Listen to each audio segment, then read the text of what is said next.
Di otomotif sendiri ini ada ya tugasnya lumayan numpuk sih. Oh iya, tapi nggak mager kan buat ngerjainnya? Enggak dong, jangan dong. Itu sebenarnya nggak jauh beda.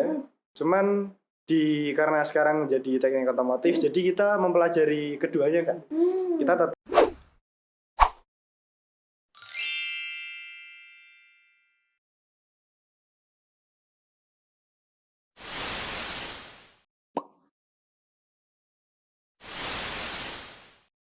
Halo guys, assalamualaikum warahmatullahi wabarakatuh. Saya Arel and welcome to PD Podcast The Cafe. Hari ini kita kedatangan tamu baru nih dari salah satu jurusan di SMK Negeri 4 Semarang, yaitu jurusan Teknik Otomotif. Yuk kenalan dulu sama Kak Cikal. baik, terima kasih. Perkenalkan, nama saya Cikal Madani. Saya dari jurusan otomotif kelas 12 TKR 2. Oh iya gitu Kak. Gimana nih kabar Kak Cikal hari ini? Ya, alhamdulillah baik, Kak. Oh. Kakak sendiri gimana? Alhamdulillah baik juga. Kelas 12 nih sibuknya ngapain nih Kak? Kelas 12 akhir-akhir ini. Untuk di otomotif sendiri ini ada ya tugasnya lumayan numpuk sih. Oh iya, tapi nggak mager kan buat ngerjainnya? Enggak dong, jangan dong.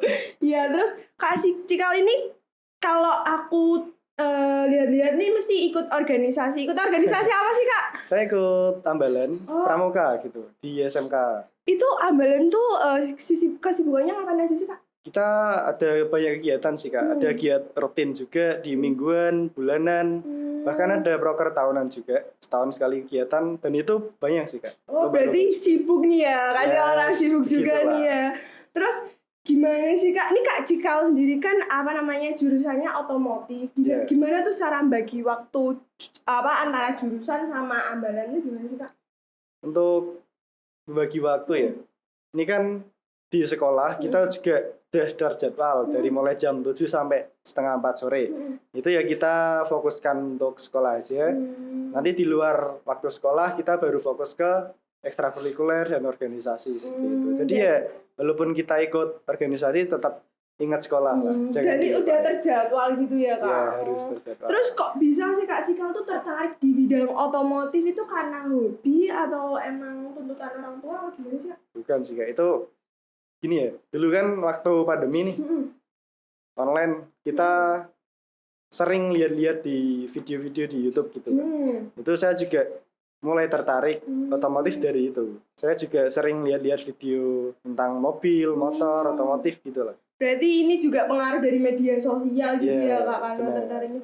Oh, emang kalau jurusan TO tuh ngapain aja sih Kak?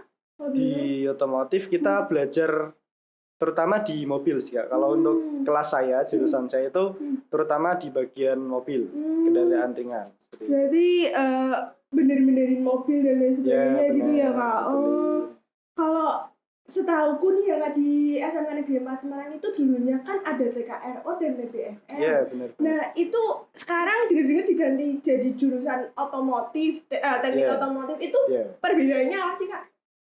Itu sebenarnya nggak jauh beda. Cuman karena sekarang jadi teknik otomotif, jadi kita mempelajari keduanya kan. Kita tetap belajar mobil yang utama, tapi kita juga belajar motor, sepeda motor seperti itu. Berarti merangkap keduanya gitu Iya, ya Kak iya, jadi benar. satu. Oh, berarti itu apakah tambah pusing sih Kak kalau misalnya merangkap keduanya apakah? Sebenarnya nggak nambah pusing sih, Kak. Sama aja kan, komponen-komponen di motor, mobil itu sebenarnya semuanya sama aja. Cuman karena beda dimensi, yaitu jadi perbedaannya ya sedikit lah, nggak jauh beda. Nggak jauh beda juga. Terus Ya. kalau misal nih Kak ngomong-ngomong kayak komponen-komponen gitu, itu tuh ada guru yang mengajarkah apa emang Ya, tetap gimana? ada guru mengajar juga. Kita di otomotif itu pembelajarannya setiap minggu itu berbeda materi. Jadi satu minggu ini kita belajar sistem pengisian. Nah, itu di Senin sampai Jumat kita belajar sistem pengisian dengan diampu oleh 2 guru. Dan minggu berikutnya kita ganti materi. Misal minggu kemarin sistem pengisian, minggu berikutnya sistem bahan bakar, dan ada lagi sistem pembakaran, pengapian, dan sebagainya. Itu kita pelajari semua di setiap minggunya seperti itu. Tapi itu tetap beda guru atau emang semua itu satu guru mengampu semua itu Pak? Itu tetap beda guru. Beda-beda Sudah guru di ya? plotting, Kak. Satu blok mata pelajaran 3 bulan itu udah di plotting gurunya ini mengajar ini materi ini seperti itu. Tapi tetap di misal kayak bidang ini gurunya ini itu emang udah ada gitu ya Kak. Kalau boleh tahu itu gurunya biasanya siapa aja sih Kak? Di otomotif ada Pak Setiawan, ada Pak Bowo, Pak Nanang, Pak Haji, Pak Winarto, ya Ya, lebih 7. berarti banyak banget ya Kak. Ya, lumayan. Pusing gak sih Kak ngapalin guru sebanyak itu bidang-bidangnya gitu? Sebenarnya nggak pusing lah ya. Ya nanti mengalir lama-lama kan hafal. Ya emang dulu waktu kelas 10 agak lupa, namanya ini Pak siapa ya? Iya, kalau Kak masih baru ya Kak mungkin. Lama-lama kan nanti hafal juga.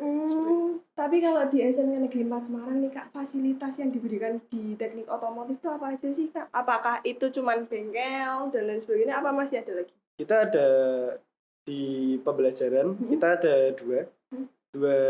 Yang pertama yaitu ada ruang teori. Itu sama tempatnya di lingkup otomotif. Ada ruang teori dan ada stall atau bengkel.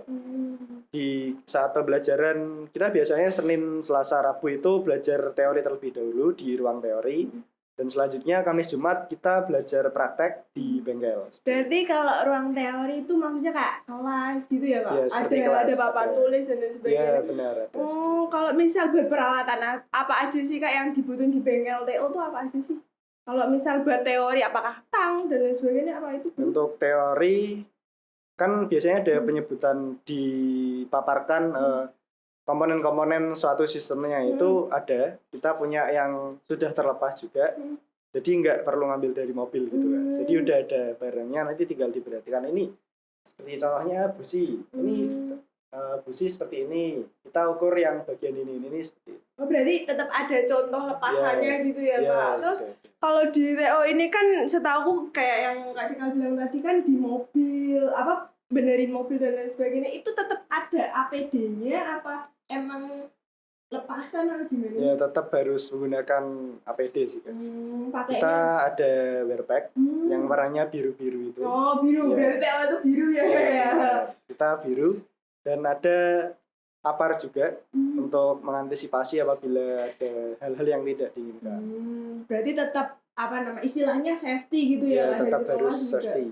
Menjadi perhatian lah ke muridnya buat anak TO juga. Berarti cukup aman ya di jurusan TO ini ya? Insya Allah aman. Iya, terus buat setahu pun ya Kak, kalau transportasi itu kan biasanya terkenalnya di Jepang.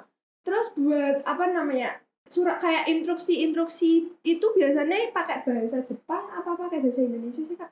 Di kegiatan belajar mengajarnya itu kita tetap menggunakan bahasa Indonesia. Tapi untuk memang di otomotif itu ada beberapa materi atau komponen yang ada penyebutannya dengan bahasa-bahasa asing seperti bahasa Jepang, bahasa Jerman, bahasa Belanda, bahasa Inggris. Itu kan memang asalnya otomotif kan enggak dari Indonesia. Iya, dari luar gitu ya Pak. Berarti tetap belajar sedikit-sedikit lah bahasa asing gitu. Terutama penyebutan nama komponennya itu yang paling sering menggunakan bahasa luar. Terus buat di TO juga itu apakah belajar listrik Kak? Ya pasti. Tetap ya? Karena di motor, di mobil itu juga ada yang listrikannya juga. Itu biasanya tuh buat apa? Apakah buat lampu sen? Itu juga pakai listrik juga ya Kak? Kayak lampu sen gitu-gitu. Itu biasanya kalau misal nih Kak, motor aku kan juga punya motor, tapi itu lampu sennya kadang-kadang tuh kayak mau dibelokin, mau belok ke kiri tuh kadang-kadang nggak nyala. Itu kenapa ya Kak? Ya, mungkin di kabelnya, di alirannya ada yang terputus. Mungkin seperti itu. Itu berarti langsung dibongkar ke bengkel langsung gitu ya Kak? Nanti yang pastinya kan dicek terlebih dahulu, nanti dicari problemnya di sebelah mana, baru nanti dibenahi. Aku takutnya tuh dulu pernah buka-buka motor sendiri terus nggak bisa benerin lagi lah. Itu aku makanya konsultasi dulu sama Kak Cika sebagai anak TO juga kan. Terus project akhir nih, buat project akhir kan kelas 12 juga nih. Kelas 12 tuh biasanya kalau di DKV juga ada project akhirnya juga. Apakah di TO juga ada project akhirnya sih Kak? Ya pasti kita juga harus ada dong. Pastinya ada. Buat penilaian kita ada 2. Yang pertama ada PSAJ sama kan? PSAJ sama. PSAJ dan ada UKK, uji kompetensi keahlian. Itu apa itu Kak? UKK itu kita jadi kayak semacam ujian praktek gitu Kak. Jadi kita diuji praktek sistem ini, materi ini. Kemarin kalau yang tahun lalu setahu saya ada 4 materi kita diujikan itu. Berarti apa namanya, praktek juga, materi juga, Ya, hafalan juga ya Kak? ya, teori ada, praktek ada. Tetap ada suka dukanya dong kalau Ya, PSSI kayak gitu. ya, Itu pasti. biasanya suka dukanya tuh apa sih Kak? Ya suka dukanya sih sebenarnya Banyak. ya lumayan lah ya. Pastinya banyak pasti ya. lah. Tapi ya ada lah. Mungkin yang beberapa materi yang kita belum menguasai banget gitu pasti ada. Tapi ya ada satu materi juga yang memang itu mudah dan kita pasti bisa. Ya tetap ada yang seperti itu. Tapi tetap hafalan juga gitu ya Ya Kak, tetap buat harus materi-materinya. belajar juga. Terus buat PS tadi Kak Cikal juga nyebutin PSAJ itu emang PSAJ itu pengaruhnya ke siswa tuh apa sih Kak? Kalau dari jurusan Leo-nya sendiri?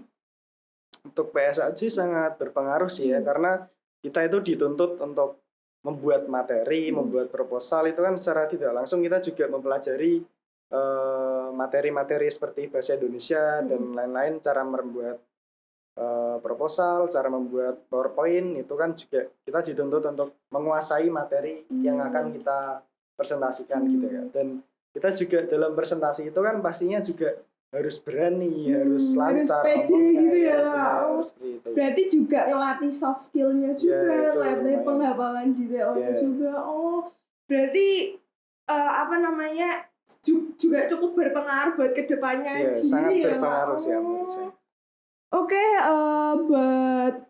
makasih buat Kak Cikal udah datang ke sini, udah nyempetin waktu ke podcast, datang ke podcast. Gimana nih Kak pesan-pesannya di podcast DKV ini? Ini jujur kali pertama saya juga diundang ke podcast seperti ini ya. Saya juga mengucapkan terima kasih ke Kak Arel dan teman-teman semuanya telah diundang di kegiatan kita siang ini. Makasih juga buat informasi-informasinya dari Kak Cikal juga tentang teknik otomotif dan lain sebagainya. Makasih buat pendengar yang udah dengerin podcast dari kami. Jangan lupa subscribe and like video dari kami. Sekian dari saya Kalista Aurelia dan bersama Kak Cikal dari Teknik Otomotif. Pamit undur diri. Wassalamualaikum warahmatullahi wabarakatuh.